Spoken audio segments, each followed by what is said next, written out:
Ya, baik. Boleh langsung ke halaman berikutnya. Ya, Bapak Ibu, sehubungan dengan telah diterbitkannya Permen nomor 58 tahun 2024 tersebut, Kemendikbudrismen juga telah menerbitkan Surat Edaran Sekretaris Jenderal nomor 5 tahun 2025 tentang pengelolaan ijazah jenjang pendidikan dasar dan pendidikan menengah, yaitu tanggal 25 April tahun 2025. Nah, pedoman ini, Bapak Ibu, surat ini, di dalam surat ini, pedoman pengelolaan ijazah akan digunakan sebagai acuan dalam penerbitan ijazah untuk tahun ajaran 2024-2025. Nah, saya pribadi, Bapak Ibu, sebenarnya sangat berharap semua kita yang hadir di sini sudah memiliki dan juga membaca Peraturan Menteri Nomor 58 Tahun 2024 tersebut ya, Bapak Ibu ya. Nah, tapi selanjutnya, bagi Bapak Ibu yang belum mungkin memiliki akses terhadap dokumen baik itu pedoman pengelolaan ijazah dan juga surat edaran Sesjen tersebut. Nah, ini Bapak Ibu dapat memperolehnya melalui link ataupun QR code yang ada di layar Bapak Ibu sekalian. Nah, boleh di-scan sekarang atau boleh juga layarnya difoto atau di-screenshot terlebih dahulu. Sehingga harapannya Bapak Ibu semua bisa memiliki informasi yang selengkap-lengkapnya gitu Bapak Ibu ya terkait penerbitan ijazah kita di tahun ini, mulai dari peraturan menterinya, pedomannya, serta surat edaran dari Sesjen Kemendikbudrismen. Nah, jika sudah, boleh slide berikutnya. Nah, baik Bapak Ibu, penerbitan ijazah berbasis TIK ini, serta adanya sistem verifikasi ijazah yang akan disediakan oleh Kementerian, diharapkan akan meningkatkan efisiensi administrasi, terus kemudian memperkuat keamanan dokumennya juga, serta memitigasi resiko dokumen rusak atau hilang.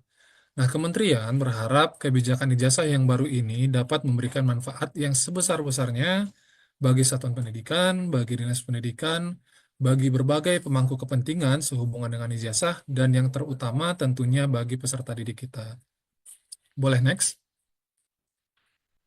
Nah, secara prinsip, Bapak Ibu, yang kita lakukan di dalam kebijakan yang baru ini adalah melakukan perubahan dari belangko ijazah fisik yang selama ini kita kirimkan menjadi format ijazah digital, Bapak Ibu, memanfaatkan teknologi informasi dan komunikasi.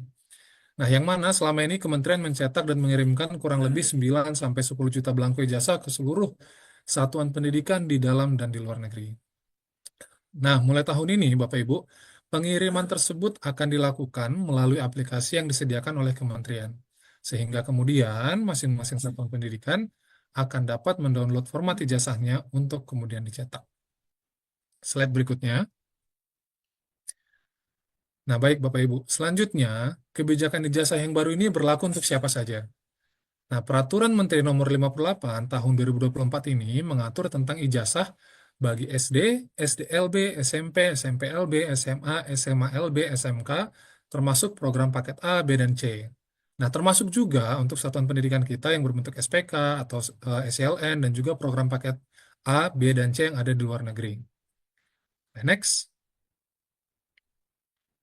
Nah, lalu ijazah ini diberikan kepada siapa? Nah, ijazah ini diberikan kepada peserta didik yang telah menyelesaikan proses pembelajaran sesuai dengan ketentuan peraturan perundang-undangan yang berlaku dan memenuhi syarat kelulusan yang ditetapkan satuan pendidikan.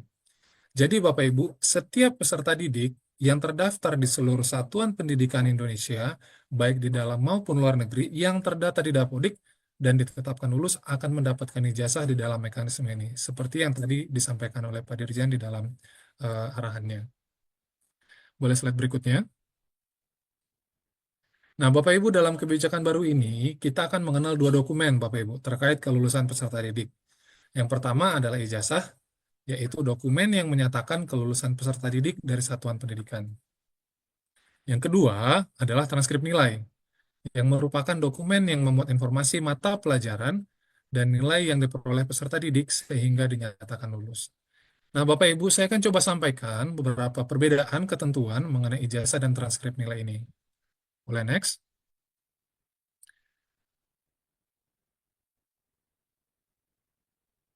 Slide-nya boleh di next? Ya. Nah, yang pertama ijazah, Bapak Ibu. Merupakan dokumen pengakuan atas kelulusan peserta didik yang diterbitkan oleh satuan pendidikan terakreditasi. Nah, kemudian muatan ijazah ini diatur dalam pasal 3 ayat 3 Permen nomor 58 tahun 2024. Nah, silakan Bapak Ibu baca dan teliti kembali muatan ijazah itu apa saja. Sehingga nanti kalau Bapak Ibu ditanya, apakah masih ada nama orang tua pada ijazah, atau apakah masih perlu pakai cap 3 jari, nah, Bapak Ibu akan mampu tuh untuk memberikan jawabannya. Nah, dan terakhir, satuan pendidikan kemudian mengunduh format ijazah melalui sistem atau aplikasi yang disediakan oleh kementerian. Nah, format ijazah ini Bapak Ibu adalah format baku dari kementerian, sehingga tidak dapat dilakukan penambahan muatan ataupun elemen-elemen lainnya pada format ijazah tersebut. Ya, slide berikutnya. Kalau tadi ijazah formatnya di-download melalui aplikasi kementerian, transkrip nilai ini dibuat dan diterbitkan oleh satuan pendidikan asal di mana peserta didik terdaftar dan melalui proses pembelajarannya. Nah, kemudian muatan yang diatur dalam Permen 58 adalah muatan paling sedikit, Bapak Ibu. Sehingga satuan pendidikan itu dimungkinkan untuk menambahkan informasi lainnya eh, yang dipandang perlu untuk dimuat dalam transkrip nilai ini. Nah, misalnya Bapak Ibu, satuan pendidikan ingin menambahkan informasi kurikulum yang digunakan atau informasi misalnya jenis kekhususan bagi peserta didik kita yang penyandang disabilitas. Nah, kemudian Permen 58 ini ataupun juga pedomannya tidak membatasi penulisan transkrip nilai ini apakah harus diketik atau ditulis tangan. Nah, hal ini diserahkan kepada masing-masing satuan pendidikan. Dan terakhir, Bapak Ibu, kolom mata pelajaran pada transkrip nilai ini diisi sesuai dengan kurikulum yang digunakan oleh satuan pendidikan. Boleh next? Ya, ini mungkin menjelaskan sedikit tadi yang sudah disampaikan oleh Pak Direktur dan juga Pak Dirjen tentang ijazah yang diterbitkan oleh satuan pendidikan yang terakreditasi. Nah, lalu bagaimana dengan satuan pendidikan yang belum terakreditasi? Sebelumnya, Bapak Ibu, kita perlu memisahkan antara yang belum terakreditasi dengan yang statusnya tidak terakreditasi. Kalau yang belum pernah diakreditasi, informasi yang kami dapatkan bahwa Badan Akreditasi Nasional atau BAN-PDM telah menerbitkan keputusan untuk memberikan status akreditasi C sementara yang masa berlakunya tidak panjang dan terbatas sesuai dengan keputusan tersebut. Nah, sedangkan kalau status satuan pendidikannya tidak terakreditasi, maka satuan pendidikan tersebut akan menginduk ke satuan pendidikan yang terakreditasi untuk penerbitan ijazahnya. Nah, ini mungkin khusus untuk satuan pendidikan kesetaraan sesuai dengan Permen nomor 38 tahun 2023 tentang akreditasi. Akreditasinya yang berlaku itu diberikan kepada layanannya, bukan pada satuan pendidikannya. Sehingga nanti pengindukannya akan menyesuaikan. Ya, lalu Bapak Ibu, data peserta didiknya tidak kita pindahkan Bapak Ibu. Jadi tetap melekat ke satuan pendidikan asal. Sehingga untuk penerbitan ijazahnya nanti akan tertulis nama satuan pendidikan asal peserta didik dengan penandatanganan yang dilakukan oleh Kepala Satuan Pendidikan Induk. Nah, Bapak Ibu, satuan pendidikan induk ini akan ditetapkan oleh Dinas Pendidikan atau Kementerian atau atas pendidikan sesuai dengan kewenangannya untuk setiap tahun ajaran berkenaan. Boleh slide berikutnya. Nah, selanjutnya Bapak Ibu akan dilakukan pemetaan peserta didik tingkat akhir sebagai calon penerima ijazah. Nah, terdapat 3 tahapan. Yang pertama ada daftar nominasi sementara, lalu penetapan kelulusan peserta didik, dan daftar nominasi tetap. Pada tahap DNS, Satuan Pendidikan memiliki kewajiban untuk melakukan verifikasi terhadap DNS tersebut ya Bapak Ibu, dengan memastikan kebenaran data terkait identitas peserta didik, serta melakukan perbaikan data jika terdapat data yang belum sesuai. Nah, kemudian untuk penetapan kelulusan dituangkan dalam SK Kepala Satuan Pendidikan. Dan untuk tahun ini, untuk SD, SMP paket A dan paket B, kelulusannya ditetapkan tanggal 2 Juni tahun 2025. Dan untuk SMA, SMK paket C, kelulusannya ditetapkan tanggal 5 Mei 2025. Nah, sebelum ijazah dapat diterbitkan, kelulusan peserta didik dituangkan dalam surat keterangan lulus yang diterbitkan pada tanggal yang sama dengan tanggal penetapan kelulusan. Jadi ini masih sama seperti kebijakan di tahun-tahun sebelumnya Bapak Ibu ya terkait penerbitan surat keterangan lulus ini. Nah, lalu DNT Bapak Ibu. Nah, untuk dapat ditetapkan sebagai DNT, nanti Satuan Pendidikan akan perlu membuat surat pernyataan tanggung jawab mutlak atau SPTJM Dan kemudian DNT-nya akan ditetapkan paling lambat 14 hari kerja setelah tanggal penetapan kelulusan peserta didik. Nah, nanti terkait lini masa ini kita akan lihat di bagian selanjutnya ya Bapak Ibu ya. Boleh next? Ya, terkait nomor ijazah nasional tadi yang disampaikan oleh Pak Dirjen. Nah, kementerian juga akan menyediakan sistem untuk dapat melakukan verifikasi atas ijazah yang diterbitkan mulai dari tahun ini, Bapak Ibu. Nah, verifikasi ini akan dilakukan terhadap nomor ijazah nasional yang tertera pada ijazah. Adapun nomor ijazah nasional itu terdiri nanti dari 15 digit angka, Bapak Ibu, yang meliputi ada kode negara, kode satuan pendidikan, kemudian ada tahun lulus, ada juga nomor urut nasionalnya, serta nomor acak. Nah, untuk kode satuan pendidikannya, seperti yang dapat Bapak Ibu perhatikan di layar ya, Bapak Ibu ya. Sehingga, ini sebagai contoh, untuk nomor ijazah nasional, misalnya untuk ijazah SMA dalam negeri, yaitu nomor ijazahnya adalah 131205000357349. Itu contohnya Bapak Ibu. Ya, slide berikutnya. Nah, selanjutnya, ijazah dan transkrip nilai ini disahkan dengan tanda tangan Kepala Satuan Pendidikan. Dengan tanda tangan basah atau dengan tanda tangan elektronik tersertifikasi. Nah, stempel hanya perlu dibubuhkan jika ditandatangani dengan tanda tangan basah. Lalu masih sama seperti ketentuan di tahun sebelumnya juga, Bapak Ibu, Kepala Satuan Pendidikan dengan status pelaksana tugas atau PLT dapat juga menandatangani ijazah dan transkrip nilai. Boleh next? Ya, dari keseluruhan penjelasan tadi, Bapak Ibu, berikut ini mungkin gambaran umum ya, Bapak Ibu, ya, alur penerbitan ijazah kita pada tahun ini. Mulai dari update data peserta didik dan satuan pendidikan, melalui ekosistem data yang ada di kementerian, lalu penetapan kelulusan peserta didik yang SK-nya nanti akan diunggah dalam sistem manajemen ijazah, kemudian ada DNT, lalu penerbitan nomor ijazah nasional oleh Pusdatin Kemendikdasmen, dan setelah semua informasinya lengkap, sistem akan menerbitkan format ijazah untuk setiap peserta didik. Nah, lalu kemudian satuan pendidikan mendownload format ijazahnya untuk kemudian di-print atau dicetak jika akan pakai tanda tangan basah. Next. Ya, lalu satuan pendidikan akan membubuhkan foto pemilik ijazah pada format ijazah tersebut. Nah, ketentuan yang diatur di dalam permen kita untuk foto ini yaitu ukurannya 3x4, Bapak Ibu, dan dapat berwarna atau hitam putih. Nah, kemudian format ijazahnya ditandatangani dan disempel jika tanda tangannya tanda tangan basah. Lalu satuan pendidikan melakukan penatausahaan ijazah dengan paling sedikit menyimpan hasil pindai atau hasil scan dokumen ijazahnya atau menyimpan dokumen elektronik ijazah yang ditandatangani menggunakan TTE tersertifikasi. Nah, baru kemudian Bapak Ibu ijazahnya diserahkan kepada peserta didik pemilik ijazah. Slide berikutnya. Nah, Bapak Ibu, pembaruan ijazah atau transkrip nilai ini dilakukan dalam hal pertama, kalau terdapat kesalahan penulisan muatan ijazah dan atau transkrip nilai. Lalu yang kedua, jika ijazah atau transkrip nilainya rusak atau hilang.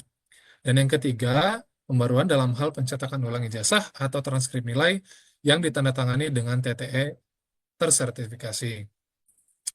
Nah, untuk penerbitan ijazah perbaikan atau penerbitan ulang ijazah, hal ini akan dilakukan oleh satuan pendidikan melalui sistem manajemen ijazah yang disediakan kementerian. Nah, kalau perbaikan akan diberikan nomor ijazah nasional baru, sedangkan kalau penerbitan ulang tetap menggunakan nomor ijazah nasional yang sama.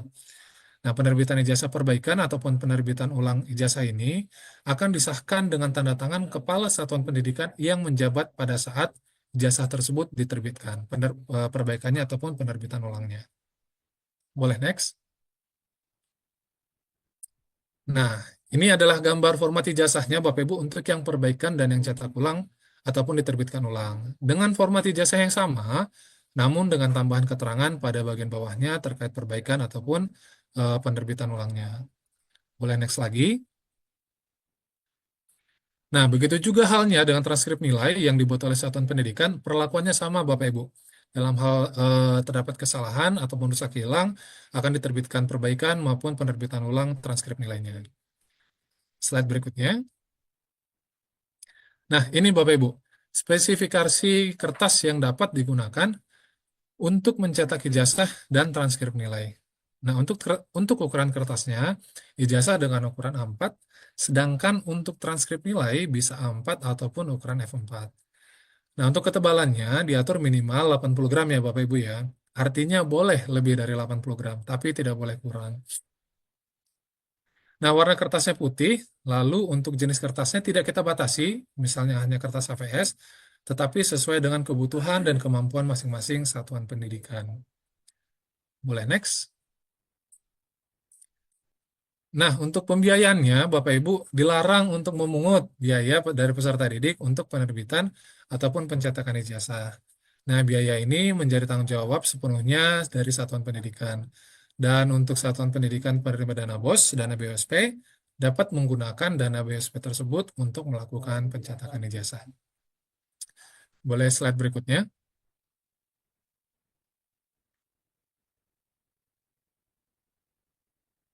Nah, Bapak Ibu terhadap ijazah-ijazah yang terbit sebelum tahun ajaran ini, jika terdapat kesalahan penulisan, tetap akan diterbitkan surat keterangan kesalahan penulisan. Ataupun jika rusak atau hilang, maka diterbitkan surat keterangan pengganti jasa.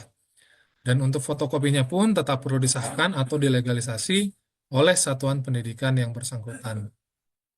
Nah, Bapak Ibu, untuk persyaratan, tata cara, dan format-format terkait penerbitan surat keterangan ini dan juga pengesahan fotokopi ini tertuang dalam buku pedoman pengelolaan ijazah yang dapat Bapak Ibu baca lebih lanjut. Nah, selanjutnya, boleh next. Terkait penyetaraan ijazah, Bapak Ibu, untuk sekarang dalam Permen 58 ini, ijazah yang diperoleh dari luar negeri itu sekarang diakui dalam hal melanjutkan pendidikan di Indonesia. Nah, pengakuan ini dilakukan oleh satuan pendidikan yang dituju berdasarkan panduan yang akan disediakan oleh kementerian. Nah, informasinya Bapak Ibu, panduan ini masih dalam tahap penyusunan dan sehingga layanan penyetaraan ijazah ini masih diberikan oleh kementerian. Slide berikutnya. Ya, Bapak Ibu, dengan diundangkannya Permen nomor 58 tahun 2024 tersebut, maka Peraturan Menteri nomor 29 tahun 2014 dan Peraturan Menteri nomor 14 tahun 2017 dicabut dan dinyatakan tidak berlaku, sehingga ketentuan-ketentuan di dalamnya tidak dapat lagi digunakan ataupun dijadikan acuan ya Bapak Ibu. Boleh next? Ya. Nah, ini terakhir Bapak Ibu. Berikut ini adalah gambaran lini masa penerbitan ijazah untuk SMA, SMK, dan program paket C untuk tahun ajaran ini. Nah, ini sesuai dengan buku pedoman pengelolaan ijazah. Nah, mungkin yang perlu menjadi fokus perhatian kita adalah bagian setelah penetapan kelulusan sampai DNT dan waktu mengunduh format ijazahnya. Nah, Bapak Ibu, dari tanggal penetapan kelulusan, yang mana dalam hal ini tanggal 5 Mei, ada waktu maksimal 14 hari kerja untuk kemudian satuan pendidikan dan peserta didik ditetapkan dalam daftar nominasi tetap. Artinya apa Bapak Ibu? Waktunya bisa saja kurang dari 14 hari kerja. Nah, hal ini akan bergantung pada kapan satuan pendidikan mengupload SK penetapan kelulusannya, kemudian kapan satuan pendidikan mengupload SPTJM-nya, lalu kapan instansi terkait, baik itu dinas atau kementerian atau atas pendidikan, akan melakukan verval dan memberikan persetujuan untuk SPTJM-nya. Nah, semuanya itu dilakukan maksimal dalam 14 hari kerja. Berarti untuk SMA, SMK, dan program paket C ini perlu menyelesaikan itu semua paling lambat tanggal 27 Mei, Bapak Ibu. Nah, kemudian dari tanggal 27 Mei ini, ataupun tanggal lainnya, yaitu tanggal satuan pendidikan ditetapkan DNT-nya, akan ada waktu paling singkat 3 hari, Bapak Ibu, untuk sistem akan menerbitkan nomor ijazah nasionalnya, dan kemudian sistem juga akan mengenerate format ijazah bagi setiap peserta didik. Baru kemudian satuan pendidikan dapat mendownload format ijazahnya untuk kemudian ditandatangani. Nah, jadi seperti ini ya Bapak Ibu, gambaran penerbitan ijazah di tahun ini untuk SMA, SMK, dan juga paket C. Nah, boleh slide berikutnya. Nah, hal ini juga berlaku sama Bapak Ibu untuk jenjang pendidikan dasar dengan alur yang sama, namun penetapan kelulusannya masih nanti ya Bapak Ibu ya tanggal 2 Juni tahun 2025 yang akan datang. Nah, demikian Bapak Ibu, materi yang dapat saya sampaikan. Semoga cukup jelas dan juga dapat dimengerti. Terima kasih banyak Bapak Ibu untuk perhatian yang diberikan sepanjang materi yang dipaparkan. Dan untuk selanjutnya saya kembalikan ke Mas Alif selaku moderator. Terima kasih. Baik, terima kasih banyak kepada Bapak Sarisman atas pemaparan yang sangat informatif. Semoga materi yang telah disampaikan dapat menambah wawasan dan menjadi bekal yang bermanfaat bagi kita semua. Selanjutnya, kita akan mendengarkan pemaparan kedua dari narasumber kita hari ini, yaitu Bapak Seto, terkait sosialisasi penggunaan dashboard e-ijazah untuk SMA dan kesetaraan paket C. Kepada Bapak Seto, kami silakan. Terima kasih atas kesempatan yang diberikan. Yang kami hormati Bapak Direktur Jenderal Pendidikan Anak Usia Dini. Suara saya kedengeran ya Mas ya? Jelas, Bapak Seto. Yang kami hormati Bapak Direktur Jenderal Pendidikan Anak Usia Dini, Pendidikan Dasar dan Pendidikan Menengah, Bapak Puput Sarwoto PhD. Kemudian Bapak Direktur Sekolah Menengah Atas, Pak Winner Jihad Akbar ya, MAK. Kemudian Bapak Ibu yang ada di saluran daring ya, yang tidak dapat kami sebutkan satu persatu. Mohon izin untuk menyampaikan materi terkait manajemen ijazah ya Bapak Ibu. Saya izin share screen ya, Mas.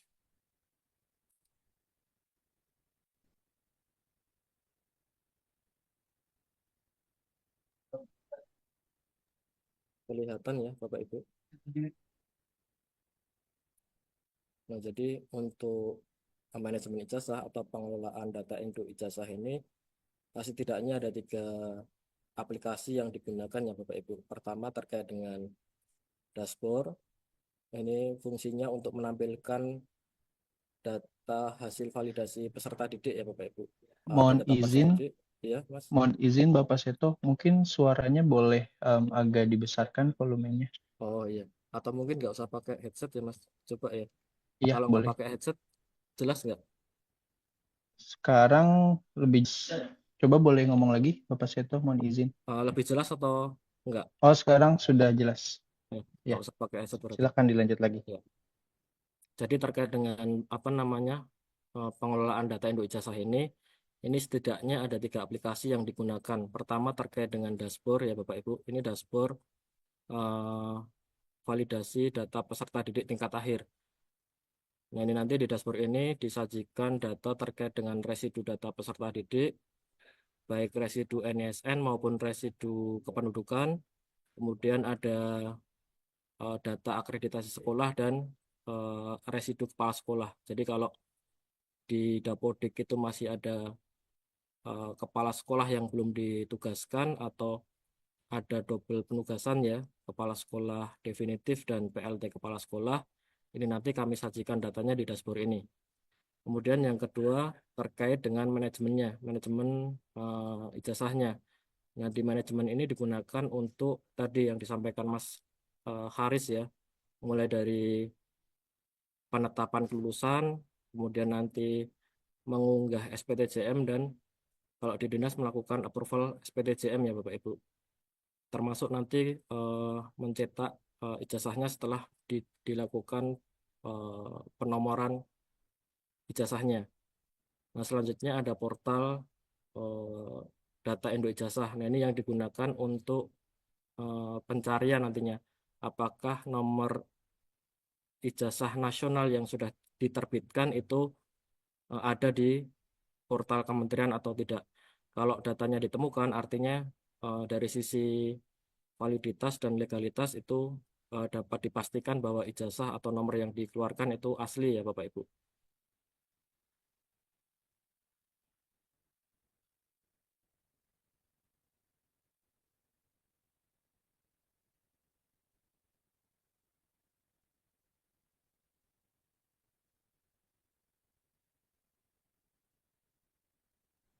Nah, ini selanjutnya terkait dengan sistem tata kelola ijazahnya. Nah, ada beberapa tahapan ya Bapak Ibu, mulai dari entry data sampai dengan nanti eh, terbit nomor ijazah nasionalnya. Nah, yang pertama itu ada bagian entry data. Jadi kalau untuk entry datanya itu sudah menggunakan eh, mekanisme yang sudah terbentuk ya di kementerian. Jadi entry datanya atau input datanya itu menggunakan Dapodik. Kemudian kalau dari sisi akreditasi nanti sumbernya dari BAN ya. Nah, selanjutnya setelah datanya dientrikan itu ada proses verifikasi validasi.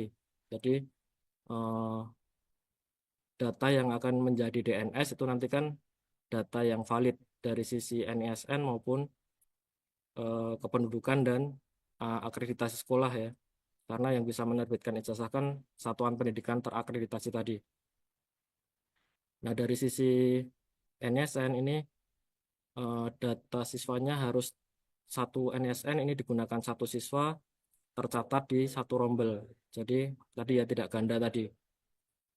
Eh, karena di pendataan itu di Verval PD begitu ya, itu ditemukan data siswa yang eh, siswanya ini belum memiliki NSN, bisa jadi eh, belum memilikinya ini memang benar-benar belum memiliki atau sebenarnya siswanya ini sudah memiliki NSN tapi NSN-nya belum diisikan di aplikasi pendataan tadi. Nah, kalau siswanya ini belum memiliki NSN, itu bisa diterbitkan NSN. Jadi nanti kalau tingkat 12 ya ini ya SMA berarti pengajuan penerbitan NSN-nya itu melalui aplikasi Verval PD. Nanti syarat penerbitannya atau pengajuannya itu datanya sudah dientrikan di aplikasi Dapodik, kemudian data siswanya mulai dari NIK, kemudian nama, tempat lahir, tanggal lahir, jenis kelamin, dan nama ibu kandung ini padan dengan data kependudukan. Nah, ada juga yang datanya itu eh, ganda ya Bapak Ibu. Jadi satu siswa tercatat di dua rombel tadi, sama-sama aktif. Nah, kalau untuk kasus yang seperti ini harus dikeluarkan dulu datanya dari salah satu aplikasi pendataan. Ada juga yang ditemukan itu datanya siswanya sama, ganda, satunya aktif, satunya tidak aktif. Nah, untuk kasus yang seperti ini bisa dilakukan merger data dengan syarat data yang aktif ini kelasnya harus lebih tinggi dari data yang tidak aktif. Nah, selanjutnya eh, satu NISN digunakan oleh beberapa orang siswa. Nah, untuk kasus yang seperti ini nanti harus diterbitkan salah satu siswa ini harus diterbitkan NSN yang baru. Jadi satu menggunakan NSN yang sudah ada, satunya menggunakan atau diterbitkan NSN baru. Nah, kalau sudah dilakukan proses yang seperti itu tadi, datanya menjadi valid, baru nanti datanya bisa masuk ke dalam DNS yang di aplikasi manajemen ijazah ya Bapak Ibu. Berarti kalau di gambar ini ada di poin 3 di subsistem manajemen ijazah. Nah, data siswa yang sudah valid itu bisa masuk ke dalam DNS. Nah, setelah masuk ke dalam DNS nanti baru diproses tahapannya ya, mulai dari ditetapkan kelulusannya, kemudian diunggah SPTJM-nya, kemudian disetujui SPTJM-nya, baru nanti menjadi DNT. Nah, setelah menjadi DNT, nanti bersamaan di semua sekolah itu akan kami create-kan atau kami terbitkan nomor ijazah nasionalnya. Nah, dari nomor ijazah nasional ini nanti yang bisa dicari di portal data induk ijazah. Yang portal ini bisa diakses oleh publik ya, tapi ketika ingin mencari datanya itu harus tahu variabel data yang atau ada isian variabel, kombinasi variabel begitu ya, mencari data siswanya tadi. Kemudian ini terkait dengan ekosistem tata kelola data induk ijazah ya Bapak Ibu. Jadi tadi antriannya dari Dapodik maupun EMIS ya Bapak Ibu, di mana datanya harus valid. Kalau datanya valid dari sisi NISN, kemudian dari sisi kependudukan, nanti datanya menjadi DNS. On izin Kalau Bapak Seto, gimana? suaranya sepertinya kecil kembali. Oh iya Mas, Ya, mungkin ya volumenya boleh dibesarkan lagi. iya Mas. Jadi ini ya, tadi dari entry data di Dapodik, kemudian datanya menjadi DNS ya, kalau valid dari sisi NISN maupun dari sisi kependudukan. Kalau datanya nggak valid atau masuk kategori residu, ini nanti menjadi residu DNS. Jadi ini yang harus dilakukan perbaikan oleh satuan pendidikan atau sumber data tadi. Nah, kalau datanya sudah menjadi DNS, nanti bisa dilakukan penetapan kelulusan. Jadi bisa diluluskan atau ada yang tidak lulus mungkin. Nah, nanti tinggal ditentukan oleh sekolah. Nah, kalau sudah ditentukan kelulusannya, nanti bisa diunggah SPTJM. Kalau sudah diunggah SPTJM, kemudian SPTJM-nya ini disetujui oleh dinas, nanti akan menjadi daftar nominasi tetap. Nah, dari daftar nominasi tetap ini nanti yang akan diterbitkan nomor induk ijazahnya. Kemudian ini tahapan penerbitannya ya Bapak Ibu. Jadi sampai saat ini masih dilakukan pemutakhiran data untuk peserta didik. Jadi yang datanya masuk kategori residu itu harus dilakukan perbaikan data. Nah, setelah datanya valid, baru nanti datanya masuk ke dalam atau menjadi DNS ya, daftar nominasi sementara untuk bisa mendapatkan nomor induk atau nomor ijazah nasionalnya.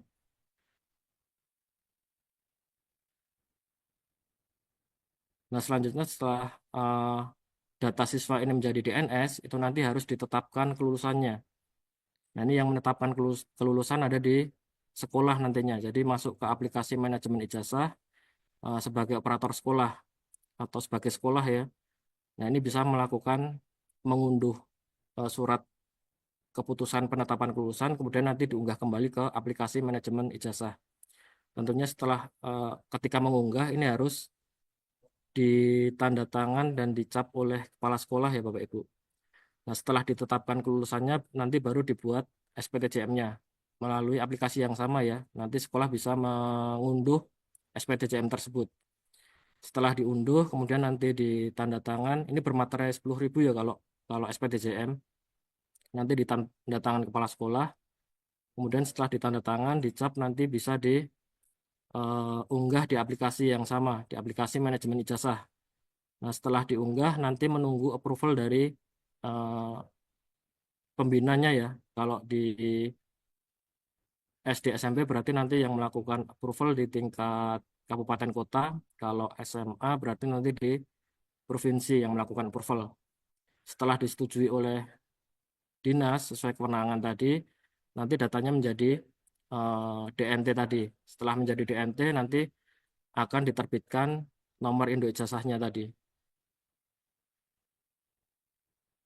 Nah, ini untuk kewenangan dan perannya dari masing-masing unit ya Bapak Ibu, mulai dari satuan pendidikan sampai di Pusdatin.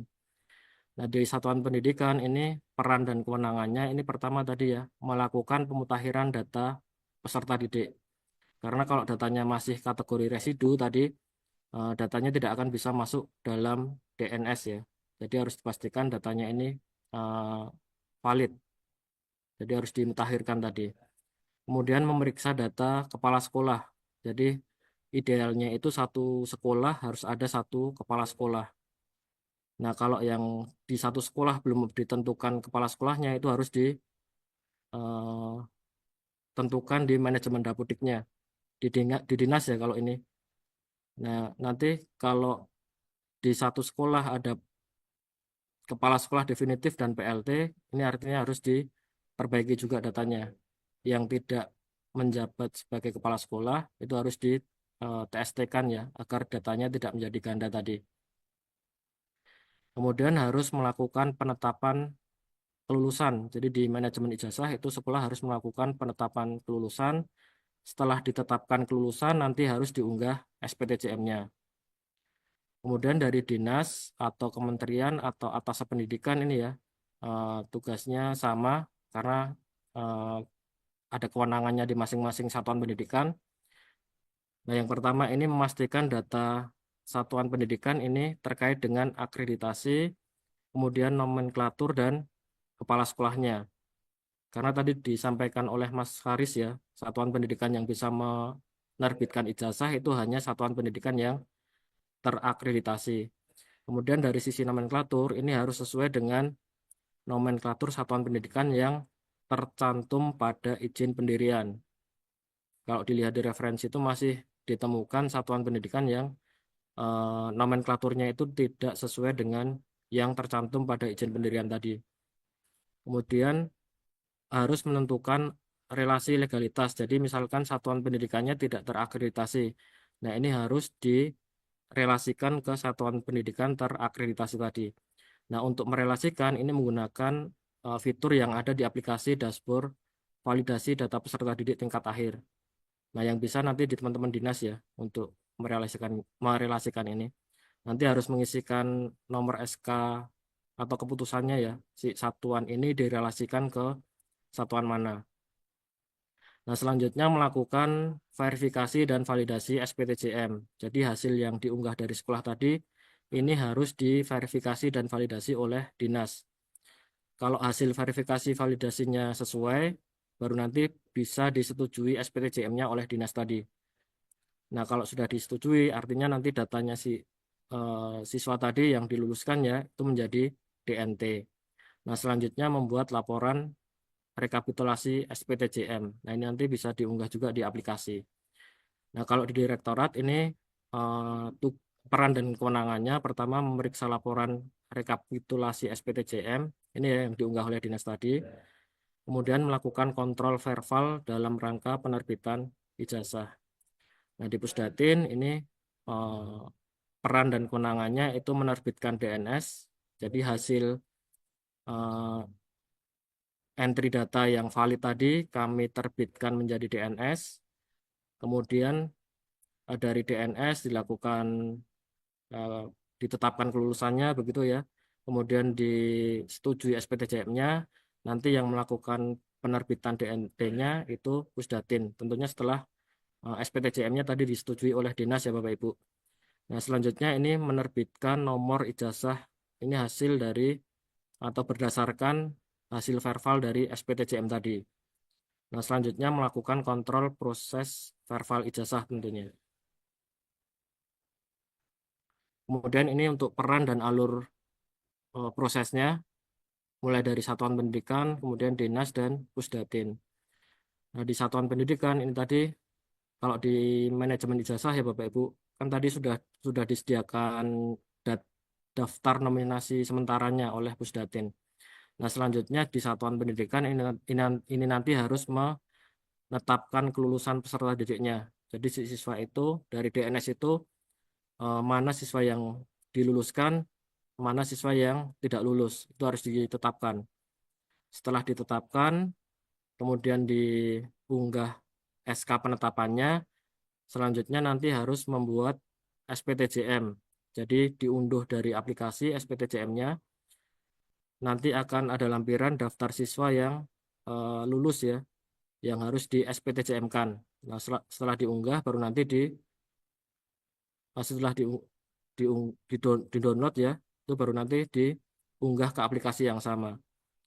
Nah, setelah mendapatkan apa namanya DNT, nanti atau ijazahnya diterbitkan karena sudah mendapatkan nomor ijazah ya, nanti sekolah bisa mencetak ijazahnya. Nah, selanjutnya tugas atau peran di dinas ini melakukan verbal SPTJM tadi ya, hasil SPTJM yang diunggah oleh satuan pendidikan. Selanjutnya membuat rekap SPTJM. Nah, di Pusdatin perannya ada 3 ini ya, sesuai alur ini. Pertama menerbitkan DNS, kemudian menerbitkan DNT, dan menerbitkan nomor ijazah nasionalnya. Kemudian ini untuk kewenangan satuan pendidikannya, kalau di provinsi berarti nanti kewenangannya di SMA, SMK, dan SLB. Kecuali yang di Papua ya Bapak Ibu. Kalau di Papua nanti hanya ada 7 sekolah SMA yang ditangani di provinsi dan 1 SLB. Nah, yang lainnya ada di kabupaten kota nantinya.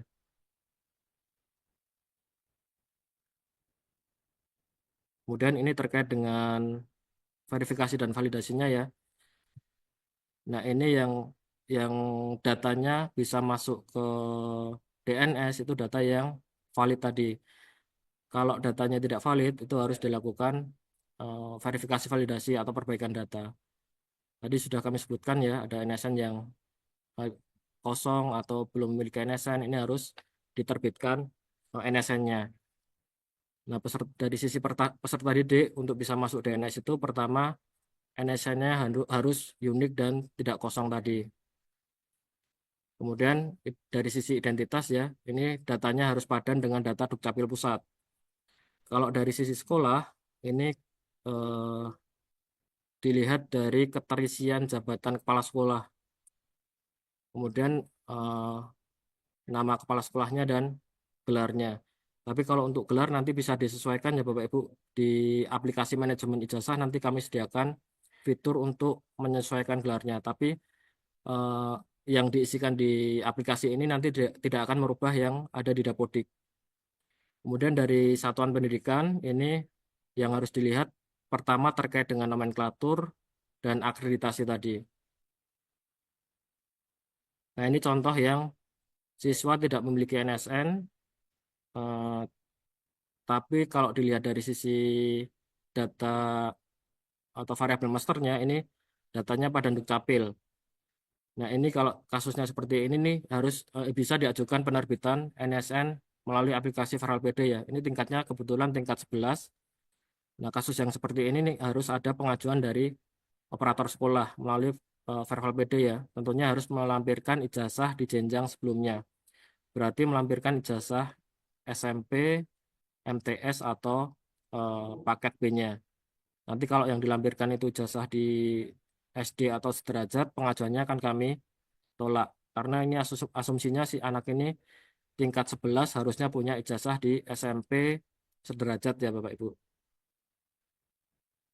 Kemudian ini contoh kedua, ini nggak bisa mengajukan penerbitan NSN. Kenapa tidak bisa mengajukan penerbitan NSN? Karena masih masuk kategori residu Dukcapil ya. Syarat untuk bisa mengajukan penerbitan NSN itu datanya harus padan Dukcapil. Jadi ini langkah pertamanya harus melakukan perbaikan data identitas agar datanya itu sama dengan data Dukcapil. Setelah datanya padan Dukcapil, baru nanti bisa mengajukan penerbitan NSN tingkat lanjut tadi. Kemudian ini eh, terkait dengan NSN kosong ya, apa yang harus dilakukan tadi ini sudah kami sebutkan. Kemudian yang kedua tidak padan Dukcapil tadi. Kemudian ini yang siswa tercatat ganda. Jadi satu orang tercatat di dua rombel kalau seperti ini. Ini contohnya tercatat di pesantren dan di PKBM ya Bapak Ibu. Sama-sama aktif. Kalau ini tingkat 12 berarti nanti datanya tidak akan bisa masuk ke DNS. Jadi ini harus dikeluarkan dulu salah satu data dari aplikasi pendataan. Kalau untuk kasus yang lain tadi juga sudah kami sebutkan ya.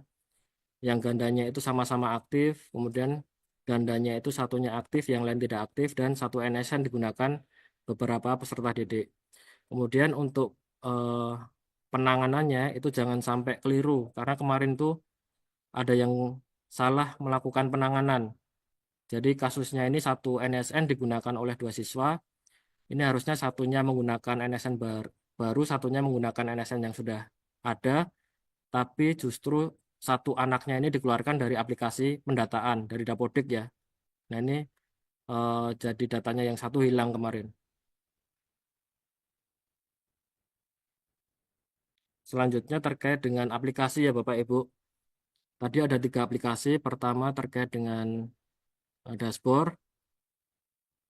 Ini untuk loginnya itu sama dengan login Verval. Jadi kalau Bapak Ibu sudah punya akun Verval, nanti tinggal melakukan update jabatan sebagai pengelola ijazah. Kalau belum punya akun Verval ya, akun SDM itu harus melakukan registrasi di SDM.Data. Nanti dipilih penugasannya sebagai pengelola ijazah. Kalau teman-teman di sekolah otomatis bisa mengakses aplikasi ini jika sudah memiliki akun SDM tadi. Nah, tadi apa namanya? Cara merelasikannya, merelasikan satuan pendidikan ya. Ini ada di residu DNS. Jadi kalau ada satuan pendidikan yang tidak terakreditasi, nanti dinas bisa melakukan relasi legalitasnya lewat fitur ini. Misalnya di Jakarta ya, misalnya di Jakarta Barat.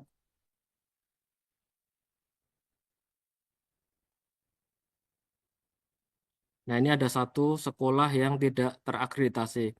Ini artinya nanti tidak bisa menerbitkan ijazah sendiri ya. Harus direlasikan ke eh, satuan pendidikan terakreditasi. Nah, untuk merelasikannya ini harus login dulu ya Bapak Ibu.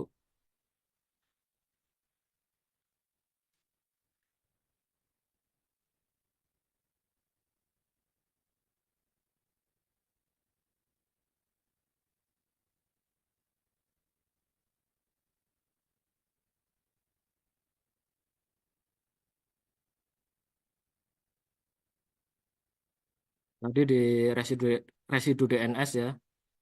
Contohnya yang di DKI,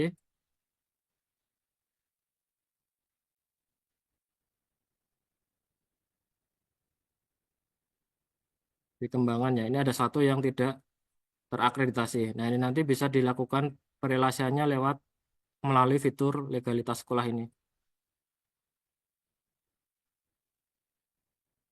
Tadi nama sekolahnya ini ya.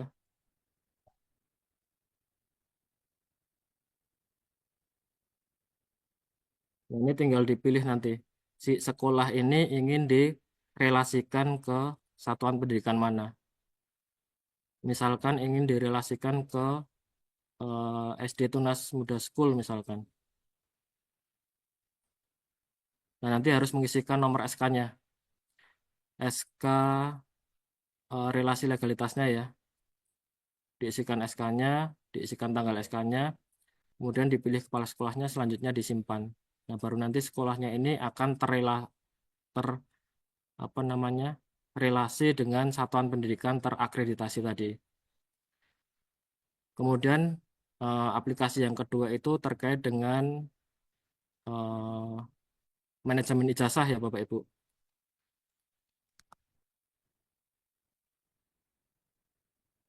Ini sama ya, untuk loginnya itu harus sudah memiliki akun di SDM.Data. Ini contohnya saya masuk sebagai sekolah ya. Kebetulan saya masuknya sebagai SMK. Kalau di SMK itu ada kelas akhirnya itu ada 2 tingkat. Ada yang kelas 12, ada yang kelas 13. Nah, ini kita coba nanti kalau kalau misalkan apa namanya? Nama kepala sekolahnya tadi kan di Dapodik kami hanya mengambil namanya ya, belum ada gelar akademiknya. Nah, nanti bisa ditambahkan gelar akademiknya di bagian kepala sekolah ini. Misalkan gelar akademiknya MPD ya, nanti tinggal disimpan. Nah, ini berubah, nanti otomatis di dokumen yang diunduh melalui aplikasi ini nama kepala sekolahnya ada gelar akademiknya. Kemudian ini relasi legalitas, ini ada informasi kalau sekolahnya itu menumpang kemana atau ditumpangi oleh sekolah mana. Nah, yang harus dilakukan lagi itu di bagian DNS kalau sekolah ya.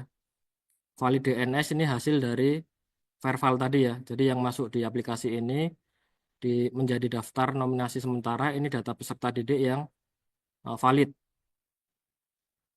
dari sisi NISN maupun dari kependudukan tadi ya Bapak Ibu. Kemudian harus ditetapkan kelulusannya. Ini yang disampaikan Mas Haris tadi. Penetapan kelulusannya itu bisa per individu atau bisa langsung semua ya. Misalkan ini ada 379 siswa kelas 12 yang belum ditentukan lulusannya. Misalkan ini kita luluskan semua.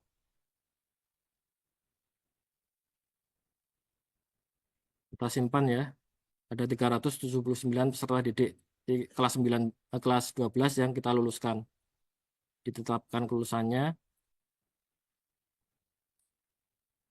Nah, ini tadi 379 ditambah 31 ya yang kelas 13. Jadinya 410. Nah, jumlah ini harusnya sama dengan jumlah peserta didik yang ada di Verval PD tadi.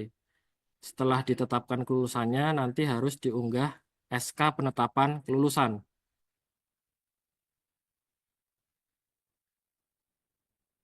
Nah, ini harus diunduh dulu formatnya ya.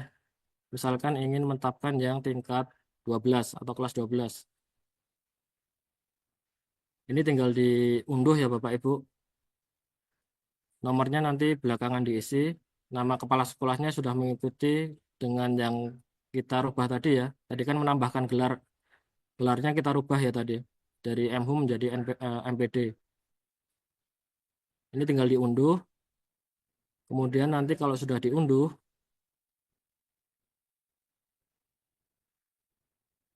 ini diunduh, kemudian nanti bisa diunggah ya. Nanti ditanda tangan kepala sekolah dulu dan dicap. Kalau sudah nanti baru diunggah SK-nya. Nama kepala sekolahnya dipilih, nomornya diisikan ya. Ini nomor SK-nya ini dari sekolah. Kemudian diunggah filenya.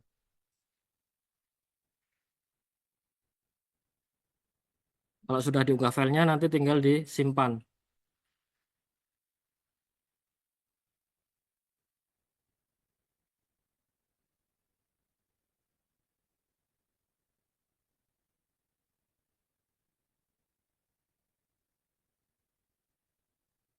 Ini kalau sudah disimpan nanti otomatis eh, kalau ini harus dua-duanya ya. Dari kelas 12 dan kelas 13. Kalau sudah diunduh formatnya, kemudian sudah diunggah SK-nya, baru nanti bisa dilanjutkan di tahap keempat. Ini ya, pembuatan SPTJM. Ini agak lama, kita langsung lanjut dulu ya ke yang 4 ini. Sebenarnya yang tahap 4 ini bisa dilakukan kalau kedua data tadi di bagian 3 ini sudah dilakukan ya, sudah melakukan penetapan kelulusan. Kalau sudah ditetapkan kelulusannya, baru nanti bisa dilakukan eh, atau dibuat SPTJM-nya. Karena ini tadi kan belum selesai ya untuk ditetapkan kelulusannya. Makanya di bagian pembuatan SPTJM itu tidak akan bisa dilakukan. Jadi tahapannya harus dilalui dulu.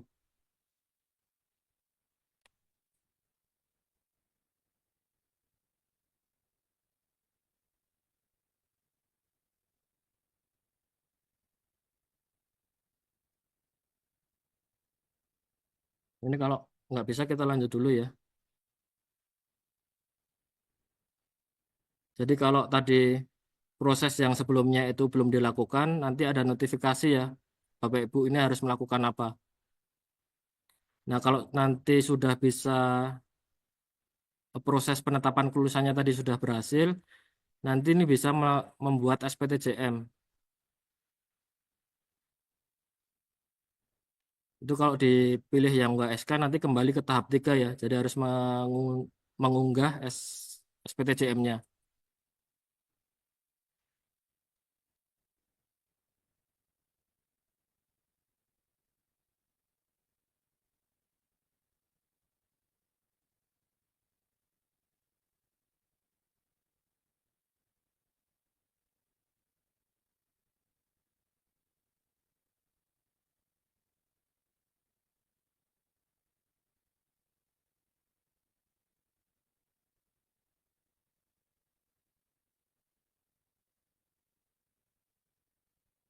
Ini mungkin baru diperbaiki sama teman-teman ya Bapak Ibu. Karena kemarin mau menambah untuk penyesuaian nama sekolah. Kita lanjut dulu ya. Tadi kalau sudah bisa unggah SK penetapan nanti bisa sama ya. Ada tombol unduh dan unggah. Jadi harus mengunduh SPTJM-nya dulu. Setelah diunduh nanti ditempel materai 10.000, kemudian harus ditanda tangan dan dicap oleh sekolah ya.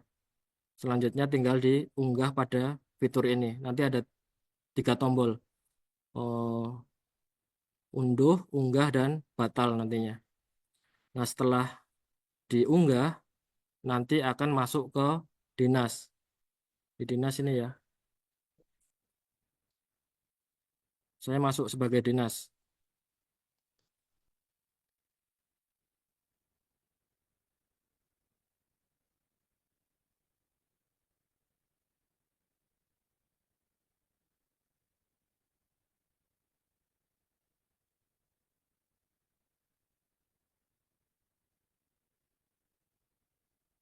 Nanti kalau masuk sebagai dinas itu ada apa namanya? Ada fitur untuk melakukan approval SPTJM tadi.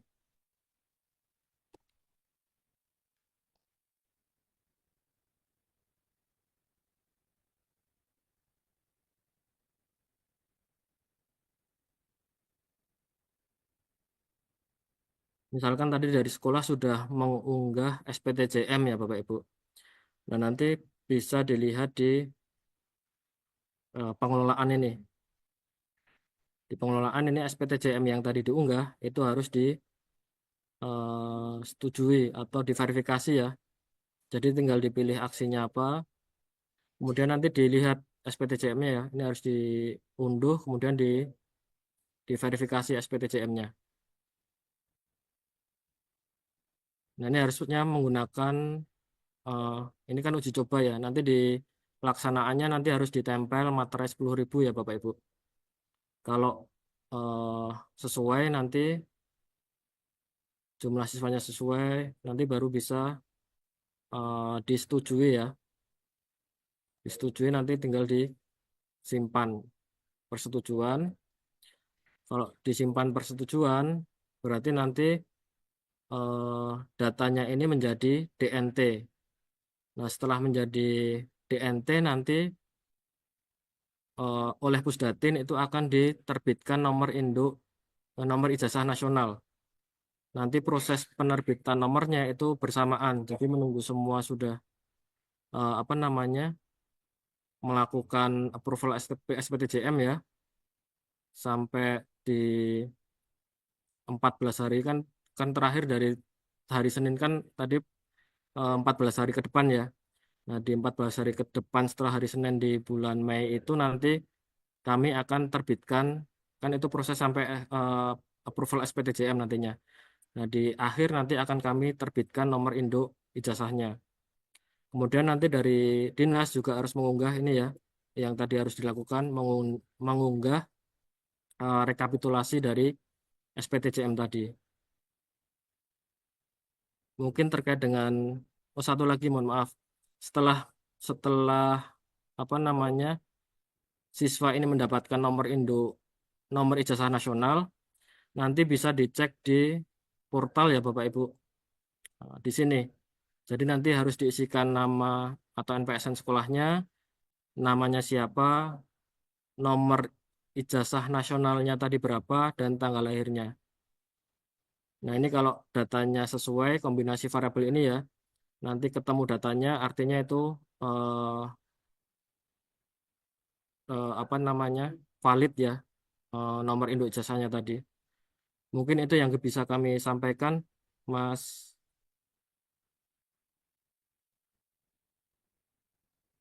Alif. Baik, Waktu kami kembalikan.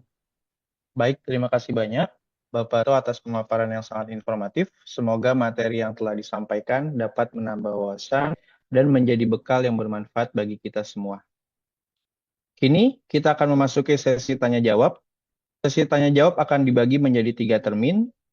Saya akan membacakan beberapa pertanyaan dari peserta yang telah masuk di Google Form. Pertanyaan ini telah dikurasi oleh panitia dan mewakili pertanyaan yang paling sering muncul di dalam Google Form. Kita masuk ke pertama. Oke, pertanyaan pertama dari Bapak Suharman di Dinas Pendidikan Provinsi Sulawesi Selatan. Pertanyaannya adalah, apakah penetapan kelulusan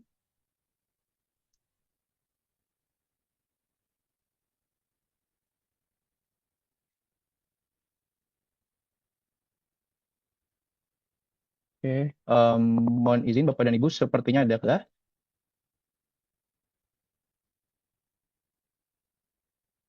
Oke, sambil menunggu, izin menginformasikan kembali bagi Bapak dan Ibu yang belum mengisi daftar hadir, mohon untuk dapat mengisi daftar hadir yang ada pada kolom chat di YouTube, karena nantinya daftar hadir tersebut akan menjadi dasar bagi kami untuk menerbitkan sertifikat, gitu ya.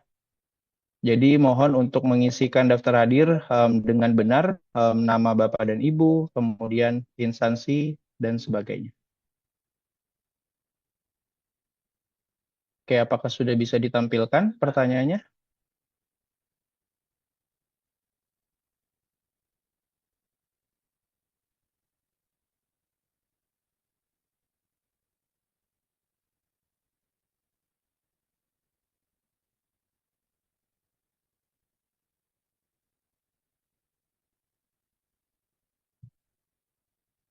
Oke, baik.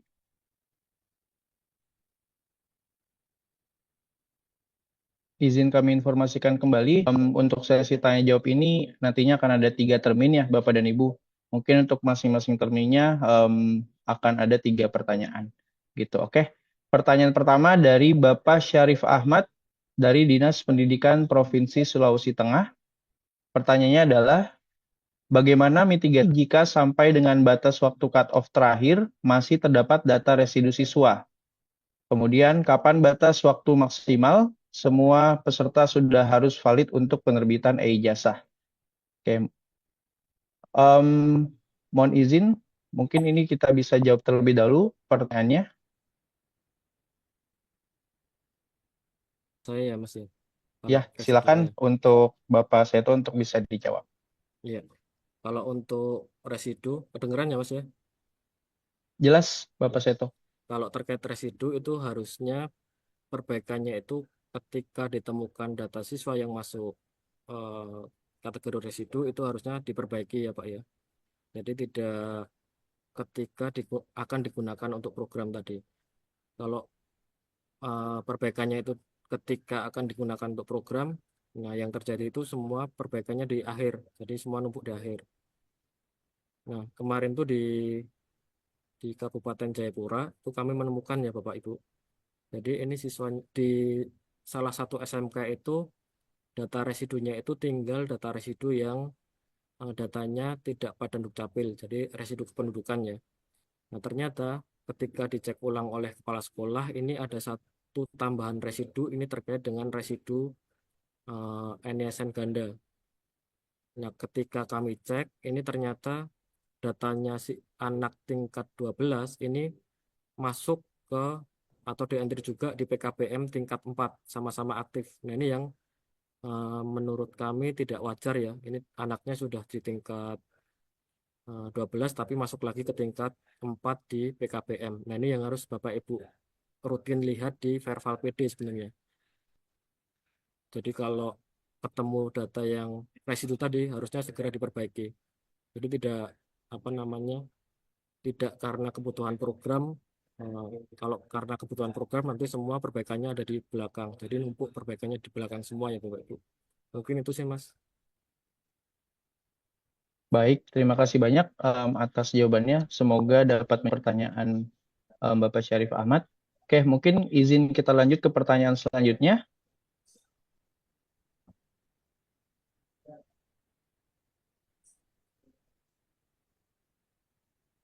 Oke, pertanyaan selanjutnya dari Bapak Suharman di Dinas Pendidikan Provinsi Sulawesi Selatan. Apa penetapan kelulusan harus mengikuti format dari aplikasi atau bisa buat sendiri oleh satuan pendidikan? Iya. Ini sebenarnya di Baik, silakan aplikasi, Bapak Seto. ya. Sebenarnya di aplikasi sudah difasilitasi ya Pak ya untuk formatnya tadi. Jadi dari sekolah itu tinggal unduh dokumen tadi, kemudian ditandatangan dan diunggah ulang ya. Termasuk yang SPTJM karena nanti ketika Bapak Ibu ini mengunduh dokumen itu ada lampirannya. Nah, lampirannya ini isinya data siswa yang eh, ditetapkan kelulusannya tadi. Termasuk yang SPTJM ya, itu ketika di-download nanti ada lampiran data siswa yang di SPTJM kan tadi. Mungkin itu Mas.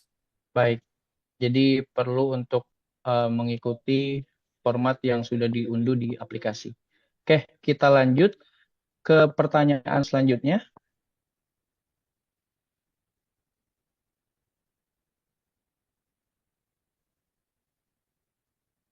Boleh pertanyaan selanjutnya?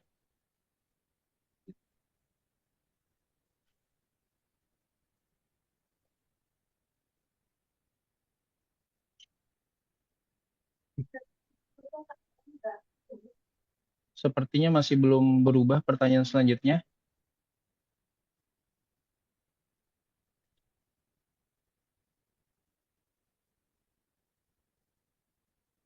Nah, ini yang tadi ya, mungkin sambil nunggu ya Mas ya.